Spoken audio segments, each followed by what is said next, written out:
Your heart can be failing for years before your chest ever hurts. I'm Dr. Alex John, and I want to show you what that looks like.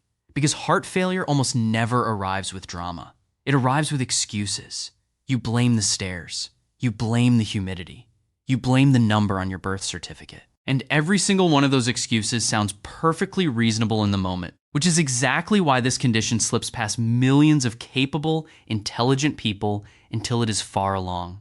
If plain talk about your health is useful to you, go ahead and share, and subscribe. Now let's get to what is actually happening inside you. Your heart is a pump. That's it. No mystery.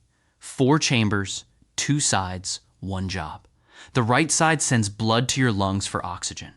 The left side pushes that fresh blood out to your whole body. Heart failure does not mean the pump stopped. It means the pump fell behind.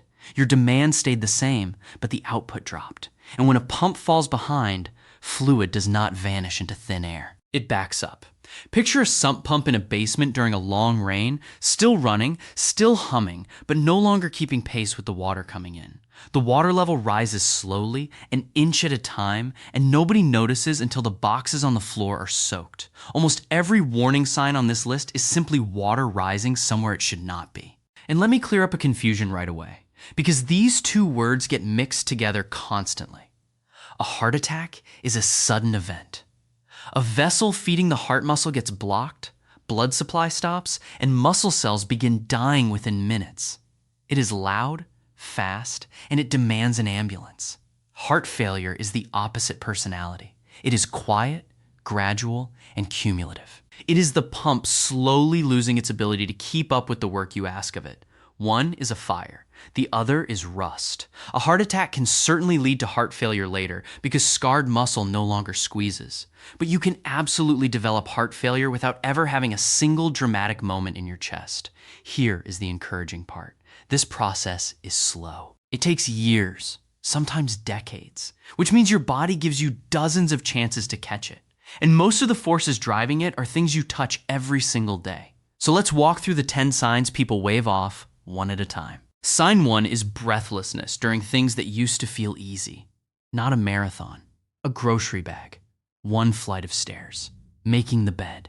Most people file this under getting older and move on. But here is the mechanism. The left side of your heart is falling behind. Blood cannot leave fast enough, so pressure builds backward into the vessels of your lungs. Under that pressure, fluid seeps out of the vessels and into the tiny air sacs where oxygen crosses into your blood. Those air sacs are supposed to hold air, not water. A dry sponge breathes. A soaked sponge cannot. So you take the same breath you always took, and less oxygen makes it through. Pay attention to the trend, not the day. If a task you handled easily last spring wins you now, that is information. And notice when it happens, not just how often. Breathlessness that arrives during exertion is common early. Breathlessness that shows up while you are sitting still is a much later stage and needs attention quickly. Sign 2 is fatigue that rest does not fix. This one is sneaky because everyone is tired. But this is a different flavor of tired. You sleep 8 hours and wake up flat. Light chores drain you by mid-morning. The reason is simple, arithmetic. Less blood leaving the heart means less oxygen reaching your muscles, and oxygen is the raw material your cells use to manufacture energy. Think of a brownout in a neighborhood power grid. The lights still work, but everything runs dim. Your legs feel heavy, your arms tire early, your brain drags. And because there is no pain attached, people push through it for years. Before the next sign, you need 1 piece of anatomy, and it explains the whole sequence. The left side of your heart almost always weakens first. There is a reason for that. The left ventricle pushes blood into your entire body against roughly 120 over 80 of pressure. It is thick, powerful, and under constant strain. The right ventricle only pushes blood a short distance into your lungs against a fraction of that pressure, so it is a much thinner muscle with an easier assignment. The hardest working chamber tires first. But once the left side congests the lungs, the pressure inside those lung vessels climbs, and now the right side is suddenly pushing against a wall it was never built to handle. So the right side follows. That is why lung symptoms tend to come early and body swelling tends to come later. 2 sides, 1 chain reaction in a predictable order. Sign 3 is swelling in the feet, ankles, and lower legs. Now we have crossed to the other side of the heart. When the right side congests, blood cannot return easily from your lower body. Pressure builds in the veins. Fluid pushes out into the surrounding tissue. Gravity decides where it lands, so the swelling shows up lowest first and worsens as the day goes on. Check your socks at night. Look for a deep ring above the ankle. Press your thumb into the shin for 5 seconds. If a dent stays behind after you lift your thumb, that is called pitting edema, and it deserves a doctor's eyes rather than a shrug and a pair of looser shoes. Sign 4 is weight gain that arrives far too fast. 3 pounds overnight, 5 pounds in a few days. That is not fat. Fat does not move that quickly. That is retained fluid, and it points straight at your kidneys. Here's the twist. Your kidneys never measure how much fluid you have. They measure how much blood flows through them. When the heart pumps weakly, kidney flow drops, and the kidneys read that drop as dehydration even though you are actually holding too much water. So they do the loyal thing and hold on to salt and water to defend a volume that was never low in the first place. It's a thermostat reading the temperature in the wrong room. This is why a bathroom scale is one of the most underrated tools in cardiology. Weigh yourself every morning, same time, same clothing, and the trend will tell you things you cannot feel.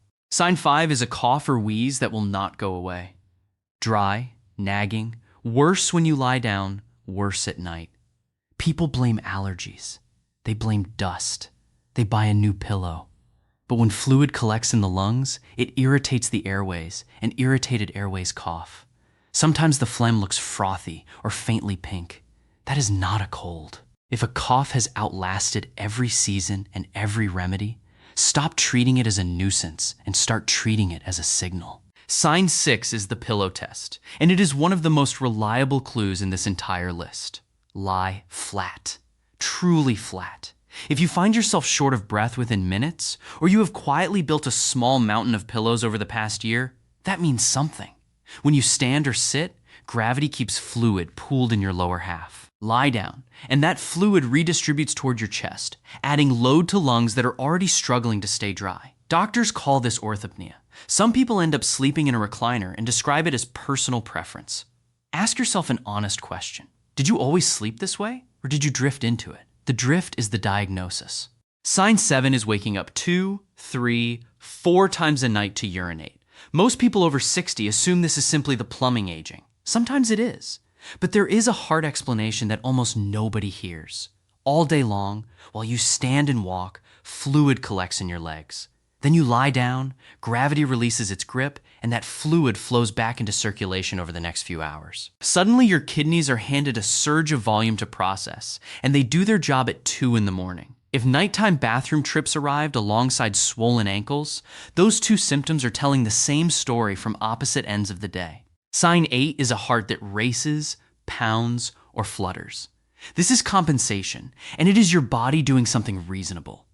If each beat delivers less blood, the heart increases the beats. But there is a catch, and it matters. A faster heart has less time to fill between contractions. A chamber that only fills halfway ejects less blood no matter how quickly it squeezes. So the compensation eventually becomes part of the problem. Chronic stretch on the heart chambers also disturbs the electrical system, which is why irregular rhythms like atrial fibrillation show up so often in people with weakening hearts. Learn to take your own pulse.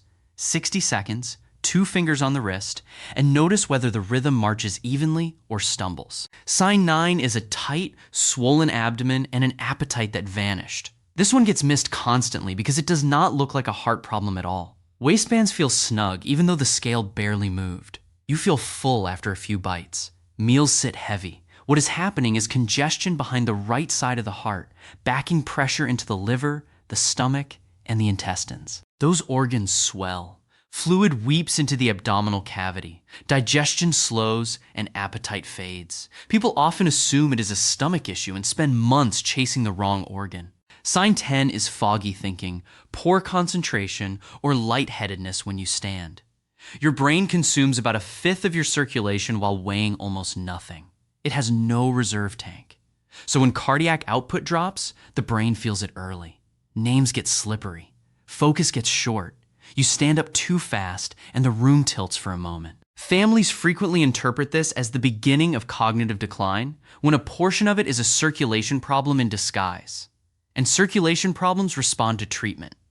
That distinction matters enormously because one path leads to acceptance and the other leads to action.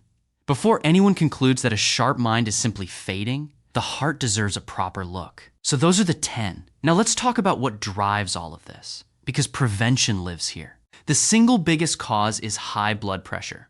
Every heartbeat has to overcome the pressure inside your arteries, and when that pressure runs high year after year, the left ventricle thickens, stiffens, and eventually tires. The second is damage from a previous heart attack where a portion of muscle was lost and never came back. The third is the metabolic cluster: insulin resistance, type 2 diabetes, and excess weight around the middle. Notice something important there. That third cause actively creates the first two. The fourth is smoking, which stiffens vessels and starves tissue of oxygen. Then come heavy alcohol use, untreated sleep apnea, certain medications and toxins, thyroid disorders, and valve disease. Look at that list again. Most of those are within your reach. That last point deserves a moment. When people hear the word failure attached to their heart, they often assume the story is finished and the only thing left is medication. That is not what the evidence shows. Blood pressure comes down with weight loss, sodium reduction, movement, and treatment. Insulin resistance improves with food choices, sometimes within weeks. Sleep apnea is correctable. Smoking is quittable, and the vessels begin recovering surprisingly fast. A heart under less strain does more with the muscle it still has, and people regain function they assumed was gone forever. So here is what to do, in plain steps. Know your blood pressure the way you know your address. Measure it at home, seated, arms supported, twice a week. Bring the numbers to your doctor rather than relying on a single reading in an exam room. Second, weigh yourself daily and write it down. A gain of 2 to 3 pounds in a couple of days, or 5 pounds in a week, is a red flag worth a phone call. Third, get serious about sodium. Most of it hides in bread, deli meat, canned soup, sauces, and restaurant food rather than the shaker on your table. Cooking at home is the single most effective salt reduction strategy there is. Fourth, move every day, not heroically, consistently. A daily walk, taking the stairs when they are there, standing up during commercials, carrying your own groceries. Movement improves how efficiently your heart fills and empties, and it improves how well your muscles extract oxygen from the blood you deliver. Add 2 short sessions of gentle strength work each week to protect the muscle that keeps you steady on your feet. Fifth, take sleep apnea seriously. Loud snoring with gasping or pauses puts real strain on the right side of the heart night after night. It is testable and it is treatable. Sixth, if you are prescribed heart or blood pressure medication, take it exactly as directed and never stop one because you feel fine. Feeling fine is often the medication working. Seventh, protect your metabolism. Cut back on sugar and refined starches, put protein and vegetables at the center of the plate, and give your body a real overnight break from eating. Eighth, ask your doctor for the right tests rather than guessing. An echocardiogram shows how well each chamber squeezes and whether any valve is leaking. A simple blood test called BNP rises when the heart chambers are stretched, and it often catches trouble before the symptoms become obvious. An electrocardiogram checks the rhythm. Blood work can reveal thyroid problems, anemia, and kidney strain that quietly imitate or worsen heart failure. None of these are dramatic procedures, and together they can turn years of vague suspicion into a clear answer in a single afternoon.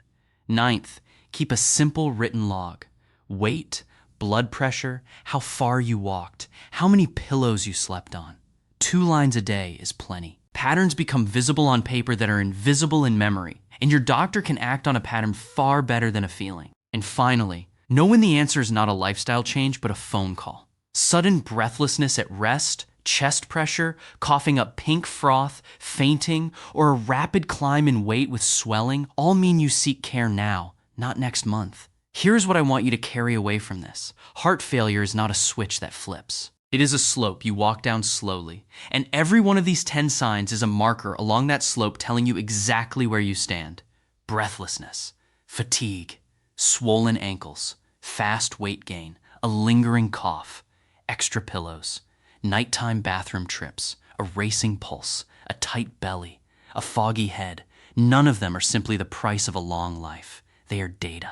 And a weakening heart caught early responds remarkably well to blood pressure control, movement, better food, better sleep, and the right medication. You do not need to fear your body. You need to listen to it and then act on what you hear. Pick one thing from this list today, check it honestly, and bring it to your doctor.